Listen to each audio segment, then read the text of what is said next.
Welcome back to Solutions for Financial Independence. Joining me now, John Halterman, Big Wealth Management. How are you doing, John? I'm doing well, Nikki. How about you? Doing great, thank you. This week we have a question from Greg in Morgantown. He says, I have to make some decisions on my pension. What's the difference between full benefit and joint survivorship?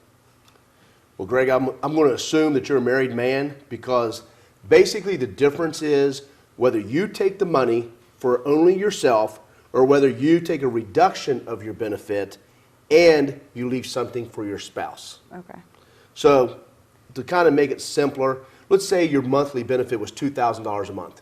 What would happen is if you take the full benefit, what that means is that you get that annuity for the rest of your lifetime. So as long as you're living, you get a payment.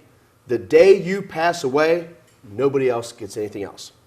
If you take the joint survivorship, normally you have to take a reduction. That reduction is going to be somewhere between 10 to 20%. Okay. The whole idea is that you're giving up something today so that your spouse can get something down the road.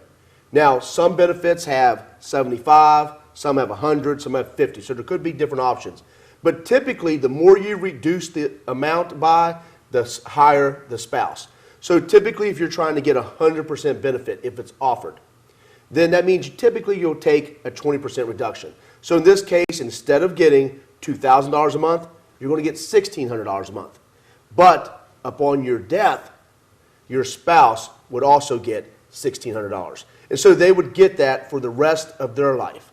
Now, of course, pension benefits are only designed either for the employee who worked there or one beneficiary. Doesn't necessarily have to be a spouse, but if it is the spouse, upon the spouse's death, then it's done. So you just have to make the decision by who all is in your family and who else you might need to care for. Oh yeah, absolutely. You got to decide whether you want to try to take the max knowing that your spouse has money, or if you're the sole breadwinner, then you got to say, well, how do I give money back to my spouse? And so looking at the joint option is one of the options that you can take. All right, thank you so much, John. You're welcome. Folks, if you missed any of that, you can always find it online. Don't go anywhere. Much more for you after the break.